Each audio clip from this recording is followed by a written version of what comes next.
बच्चों, आज हम पढ़ेंगे पाठ 10 कालीन का दर्द।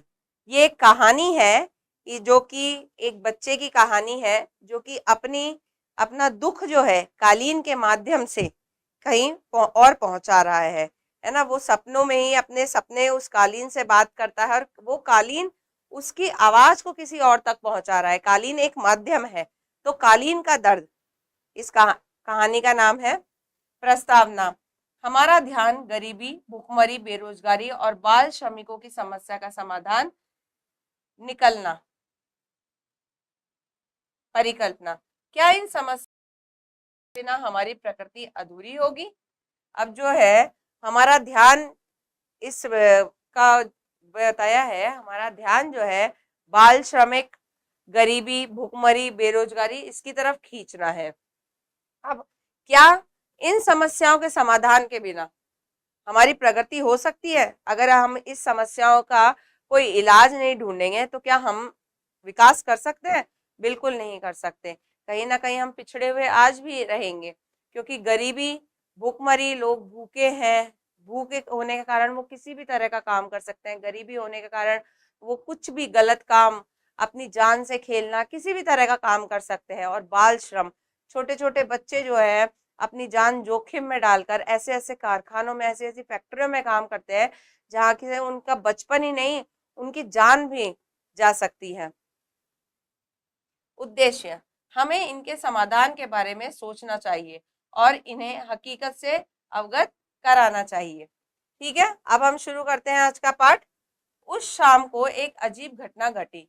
विक्की और दिव्या टेलीविजन पर क्रिकेट मैच देख रहे थे। विक्की की आंखें पर्दे पर जमी हुई थी और वह कटोरी में से चिप्स निकालकर खा रहा था।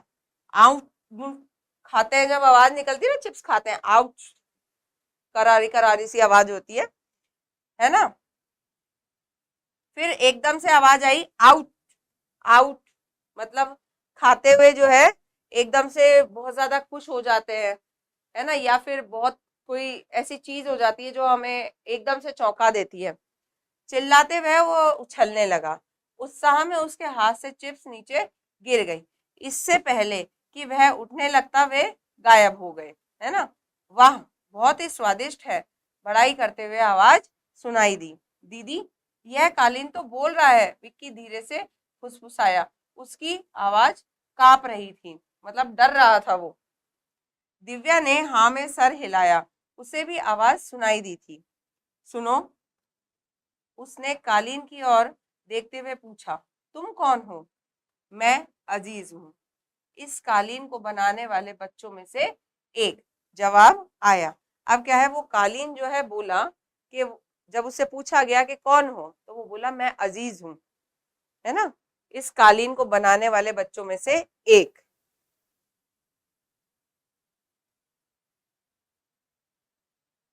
तुम तो एक छोटे बच्चे जैसे प्रतीत हो रहे हो, तुमने यह कालीन कैसे बनाया होगा? दिव्या ने अविश्वास, यानी जब हमें किसी पर विश्वास नहीं होता ना, भरोसा नहीं होता किसी की बात पे, वो है विश्वास, उससे पूछा।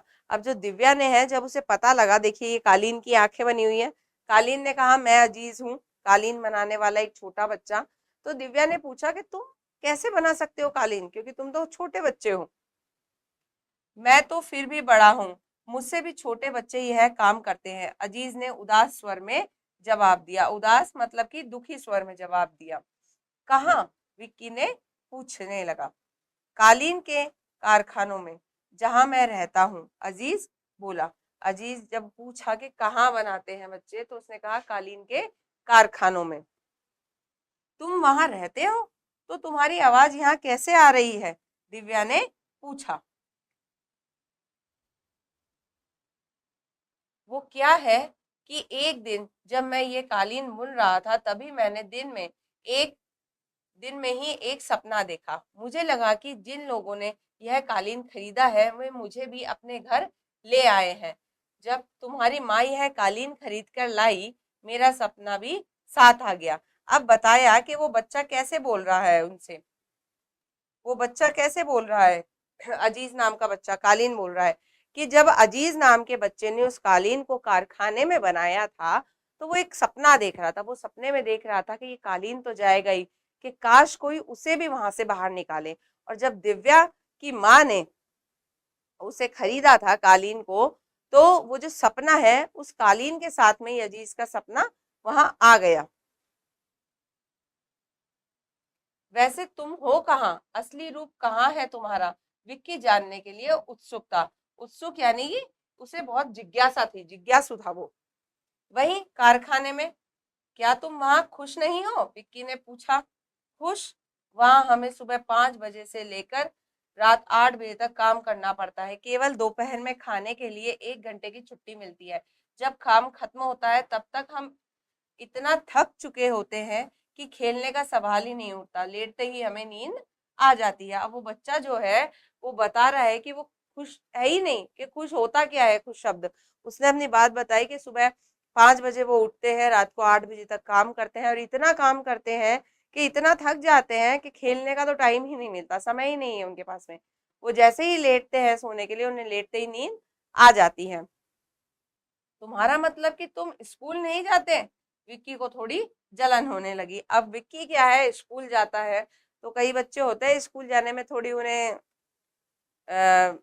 कह सकते हैं मकरी आती है, मतलब कि उन्हें थोड़ा सा तकलीफ होती है कि रोज रोज स्कूल क्यों होता है हमारा। अरे बहुत स्कूल जाना बहुत मेहनत का काम होता है उनके लिए। तो उसको उस बात से थोड़ी जलन होती है कि अरे वाह कितना खुशनसीब है, स्कूल ही नहीं जाता। हम तो जाना चाहते हैं लेकिन हमारे घर वाले बहुत गरीब है ना, वे हमें स्कूल भेजना तो दूर खाना तक नहीं खिला पाते। उन्होंने यह सोचकर हमें यहाँ भेजा था कि यहाँ हम कुछ कुछ ठीक से रहेंगे। उन्हें पता नहीं था यहाँ हमारे साथ कितना बुरा व्यवहार होता है। काश मैं अपने घर जा पाता। आवाज में सिसकियां मिली हुई थी। सिसकियां मतलब रोने की जो सिसकियां होती है ना, रोते रोते। तो वो बच्चे का जो सपना है वो बता रहा था कि काश, वो तो स्कूल जाना चाहता है लेकिन परिवार वाले बड़े गरीब हैं, है ना। उन्होंने यहाँ उन्हें भेजा कि वो पढ़ ले लिख ले, काम के साथ साथ खाना खाए, लेकिन यहाँ तो उनका और भी बुरा हाल है। दीदी, अजीज तो रो रहा है, विकी खुद भी रुआसा होकर बोला। रुआसा मतलब कि खुद भी वो रोने जैसा हो गया होता है ना, किसी और का रोना देखकर हमें रोना आने लगता है। अजीज रो मत, हम तुम्हारी मदद करेंगे। हम तुमसे तुम्हारे असली रूप से कैसे मिल सकते हैं, दिव्या ने पूछा। अब जो है कालीन से जब पूछा, कालीन जो सपना बोल रहा था उसका, पूछा कि हम तुमसे कैसे मिल सकते हैं तुम्हारे रूप से, अभी तो हम तुम्हारे सपने से बात कर रहे हैं, लेकिन तुमसे कैसे मिलेंगे।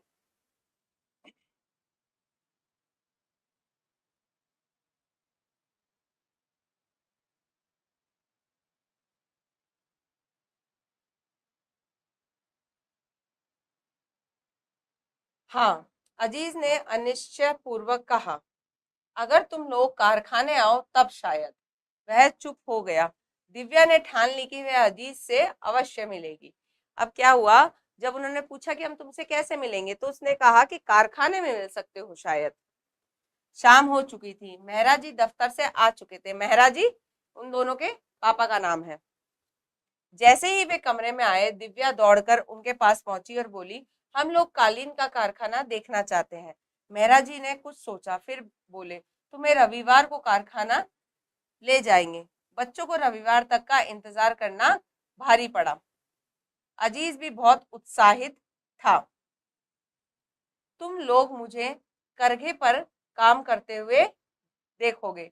करघा होता है, लकड़ी का बना हुआ होता है, सूत काटने का, जिसको यूं गोल गोल घुमाया जाता है, लकड़ी का घुमा गोल, एक फ्रेम सा होता है लकड़ी का।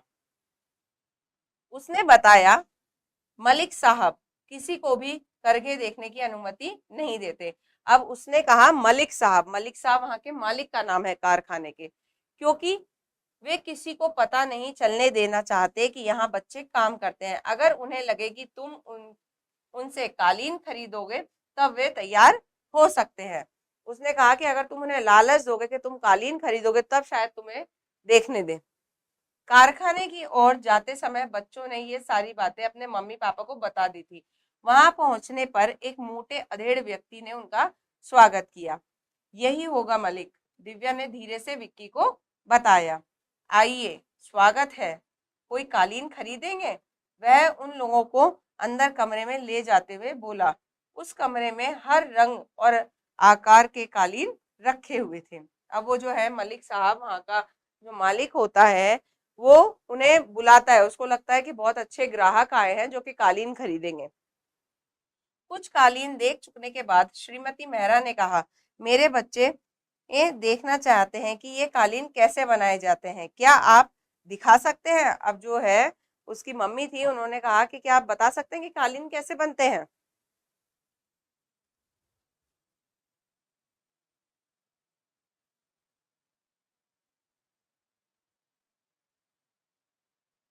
उस व्यक्ति के चेहरे पर सतर्कता के भाव आ गए। सतर्कता यानी चौकन्ना होने के भाव आ गए।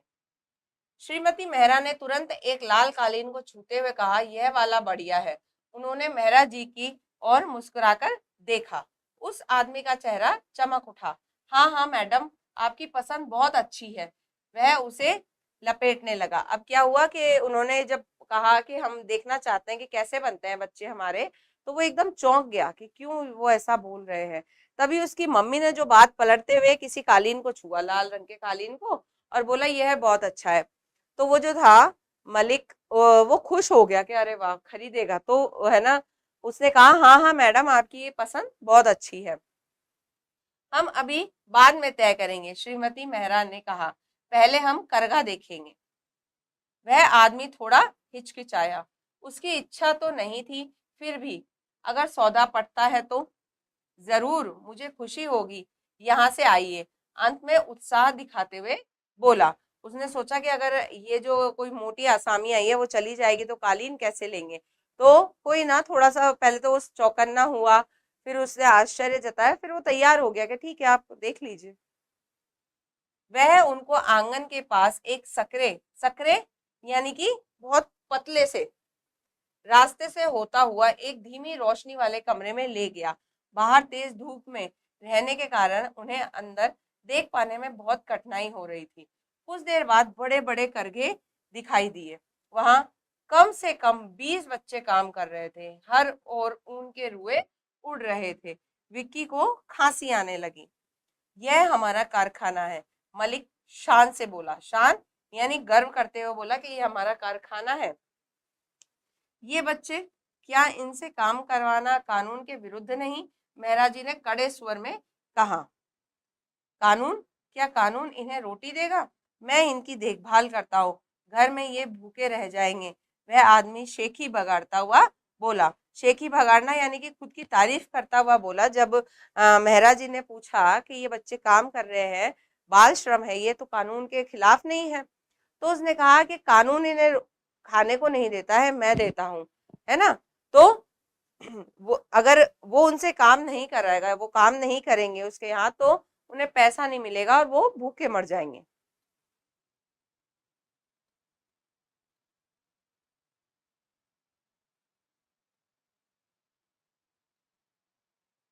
इसी बीच विक्की और दिव्या बच्चों के चेहरे देख रहे थे। उनमें से अधिकतर 8 से 12 साल के थे। वे डरे हुए लग रहे थे, हालांकि कुछ उन्हें देखकर झेपे झेपे मुस्कुराए भी। उन्हें काम बंद किए देखकर मलिक उन पर जोर से चिल्लाया, अपना काम चालू रखो, समय बर्बाद मत करो। अब क्या है, वो जब सारे बच्चे थे, उन्होंने देखा कि बाहर से अनजान बच्चे आए हैं, तो कुछ तो डर गए अनजानों को देखकर। कुछ बच्चे जो होते हैं ना, एक झेपे झेपे मुस्कुराते हैं, मतलब हल्की हल्की मुस्कान उनके मुंह पर आती है, यूं छुप छुप कर देखते हैं एक दूसरे के पीछे। इतने में क्या हुआ, जो मालिक था उसने कहा कि उन्हें डांटते हुए, क्योंकि वो काम रोक दिया था उन्होंने कुछ देर के लिए, कि काम मत रोको, काम करो, समय बर्बाद मत करो। बच्चे ऊन काटने और बुनने में फिर जुट गए। केवल एक पतला सांवला लगभग 10 वर्ष की आयु का बालक उन्हें बराबर देख रहा था। दिव्या उसके पास गई। अजीज, उसने आशा भरी आवाज से पूछा। एक बच्चे के पास जाके उसने धीरे से पूछा, अजीज। जब हम किसी को पता करने वाले होते हैं तो धीरे से पूछते हैं। बच्चे ने झिझक कर सिर हिलाया और चौंक कर उसे देखने लगा। तुम हमें नहीं जानते, तुम्हारे सपने ने ही तो हमें यहाँ बुलाया है। बच्चे के मुख पर एक हल्की सी मुस्कान तैर गई। तुम आ गए, सच में तुम आ गए। उसे अपनी आंखों पर विश्वास नहीं हो रहा था। अब जब उसने पूछा कि अजीज हो तुम, तो उसने धीरे से सर हिलाया। उसने बताया कि हमें जो है तुम्हारे सपने ने यहाँ बुलाया है, क्योंकि अजीज जो है वो कालीन बनाता हुआ एक सपना देख रहा था उस, है ना। तो वो सपना वहां तक पहुंच जाता है कालीन के माध्यम से। तो वो कहता है कि तुम आ गए, क्योंकि उसने सपना देखा था। उसे बच्चे से बात करते देख श्रीमती मेहरा उसके पास आई। दिव्या, कौन है ये? उन्होंने उत्सुकता से पूछा।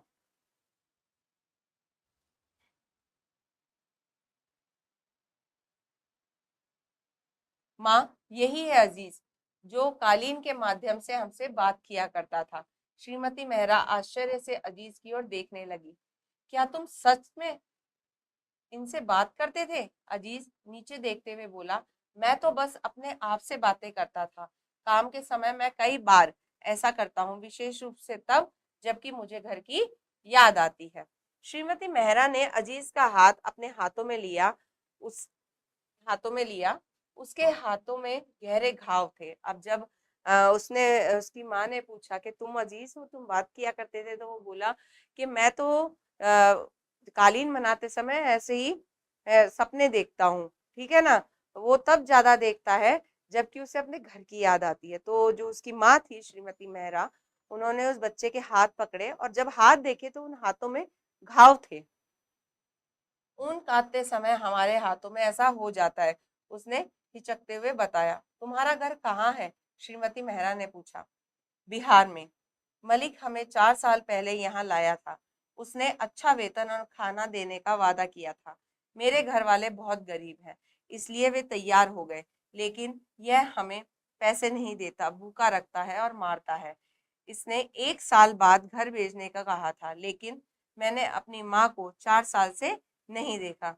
अजीज का चेहरा सिकुड़ने लगा लगा था। तब मेहरा जी भी वहां आ गए थे। अब उस बच्चे से पूछा कि वो कहाँ का है, तो उसने बताया मैं बिहार का हूँ, बहुत गरीब परिवार से हूँ। जो मलिक है ये हमें यहाँ पे लेके आया कि ये हमें जो है खाना देगा, पैसा देगा, लेकिन वो मारता पीटता है, पैसा भी नहीं देता।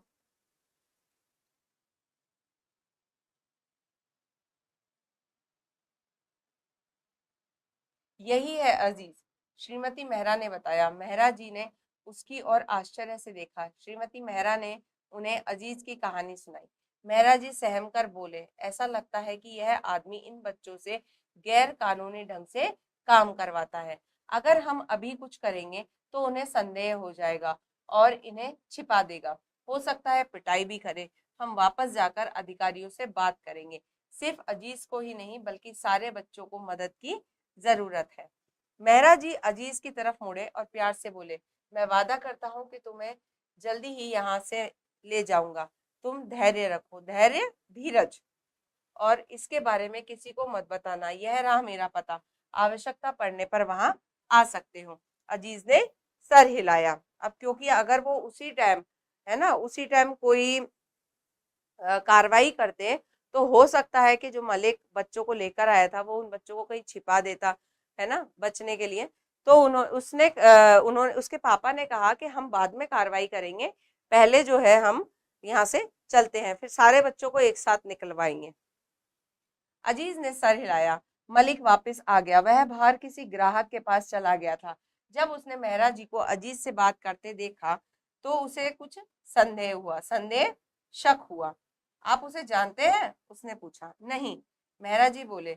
जो कालीन वो बना रहा है हमें अच्छा लगा। हाँ हाँ, अच्छा काम करता है, थोड़े सपने अवश्य देखता रहता है। मैडम, मैडम को जो कालीन पसंद आया था उसके बारे में क्या? उत्सुकता से बोला। असल में हमें वह ज्यादा अच्छा लगा जो यह बच्चा बना रहा है। हम चाहते हैं कि आप उसे हमारे लिए रख ले। मेहरा जी ने जवाब दिया।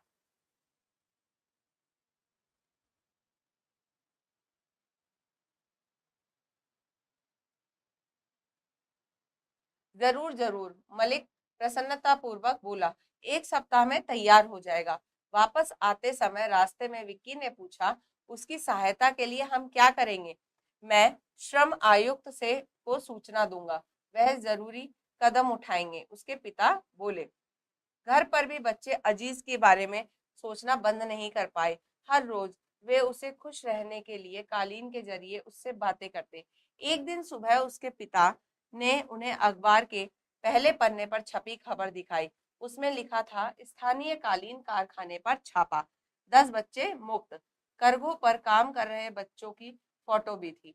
विक्की और दिव्या उत्सुकता से बच्चों के चेहरे पहचानने लगे। इसमें अजीज कहाँ है? दिव्या ने पूछा। ये रहा, माँ ने जवाब दिया।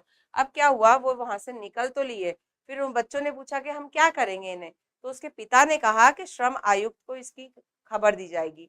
तो उन्होंने श्रम आयुक्त विभाग जो होता है उसे उसकी खबर दी होगी, और कुछ दिनों बाद में ही पेपर में पहले पन्ने पर एक खबर आई जिसमें कि लिखा था, स्थानीय कालीन कारखाने पर छापा पड़ा है और 10 बच्चे वहां से मुक्त कराए गए हैं।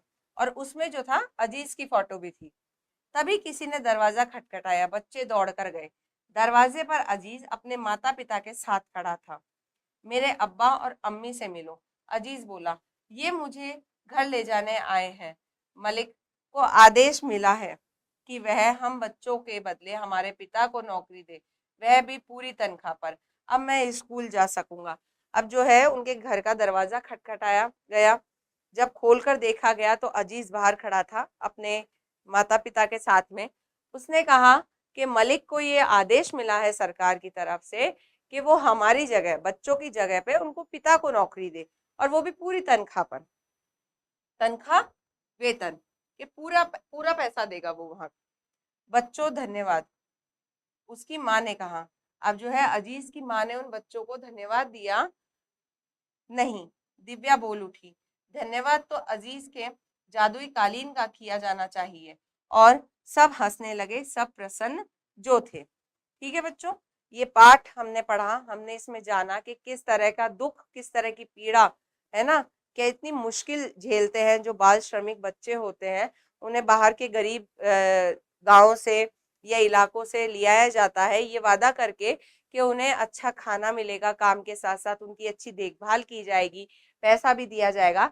लेकिन एक तरह से बंधुआ मजदूर की तरह से उनसे काम करवाया जाता है। ना खाने को अच्छा मिलता है, ना पीने को, ना सोने को समय पर मिलता है।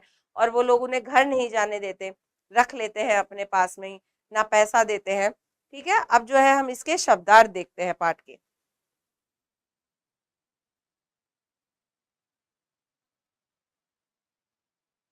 शब्दार्थ, अजीब, अनोखा, बड़ाई, प्रशंसा। फुसफुसाना, धीमे आवाज में बोलना। अधेड़, मध्यम उम्र का। सकरा, कम चौड़ा। उत्सुकता, जानने की इच्छा। गायब, अदृश्य। कालीन, गलीचा। रुआसा, रोने जैसा। हिचक, झिझक या संकोच। करगा, खड्डी या फिर बुनाई के लिए लकड़ी का फ्रेम। ठीक है बच्चों, यहाँ पे शब्दार्थ होते हैं। अब हम जो है इसके प्रश्न उत्तर देखते हैं।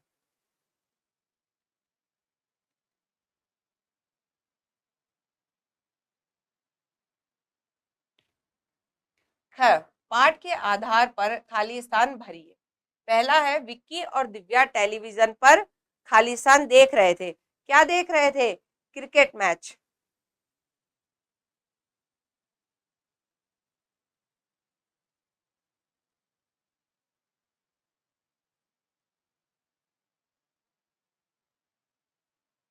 अब दूसरा है, कालीन खाली स्थान में रहता है। कहाँ रहता है कालीन?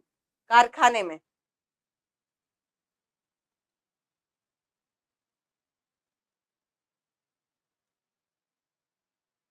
तीसरा है, अजीज खालिस्तान साल का था। कितने साल का था?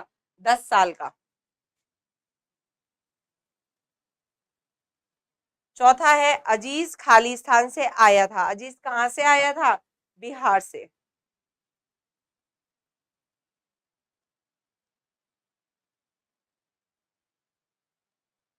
अब है अगला प्रश्न, सही उत्तर पर सही का चिन्ह लगाइए। हमें यहाँ प्रश्न पूछे गए हैं, उसके कुछ विकल्प दे रखे हैं, हमें सही वाले पर निशान लगाना है। पहला है, विक्की और दिव्या टेलीविजन पर क्या देख रहे थे? कार्टून, फिल्म, क्रिकेट मैच या डिस्कवरी। तो क्या देख रहे थे वो? Cricket match. दूसरा है, कालीन के रूप में कौन बोल रहा था? विक्की, अजीज, दिव्या या मेहरा जी। तो कौन बोल रहा था कालीन के माध्यम से? अजीज।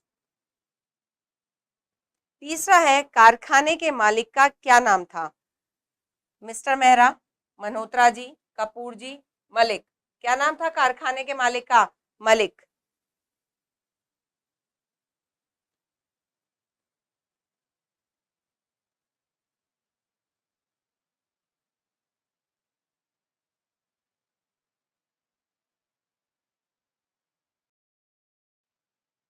अगला है, मिस्टर मेहरा ने कारखाने में चल रहे बाल श्रमिक की शिकायत किससे की? शिक्षा मंत्रालय, श्रम आयुक्त, लोक आयुक्त या पुलिस आयुक्त? तो मिस्टर जो उनके पापा थे उन्होंने कहाँ उसकी शिकायत की थी? श्रम आयुक्त विभाग को। ठीक है बच्चों, यहाँ पर इसके प्रश्न उत्तर होते हैं, है ना। और हमने जो इस पाठ में सीखा कि हमें जो है, हमने किसकी पीड़ा को देखा। जो बच्चे होते हैं, छोटे छोटे बच्चे होते हैं, गरीबी भुखमरी से पीड़ित होते हैं, और वो मेहनत करने के लिए उन्हें एक तरह से बंधुआ मजदूर बना लिया जाता है, बाल श्रमिकों के रूप में काम करते हैं। अगर हमें किसी भी ऐसे बाल श्रमिक की का पता लगे तो हमें उसकी मदद करनी है। श्रम आयुक्त विभाग है हमारे देश में, हमें उसे जगह अलग अलग हर जगह पर श्रम आयुक्त हर राज्य के हैं, हमें वहां पे उसकी शिकायत करके बतानी है, ताकि उन बच्चों को वह जो नरक की जिंदगी जीते हैं ना, एकदम इतनी कठिनाई से भरी हुई पीड़ा सहन करते हैं, उन्हें उससे मुक्ति मिले, उनका बचपन नहीं छीने। ठीक है बच्चों, अब हम आपसे मिलेंगे अगले पाठ पर।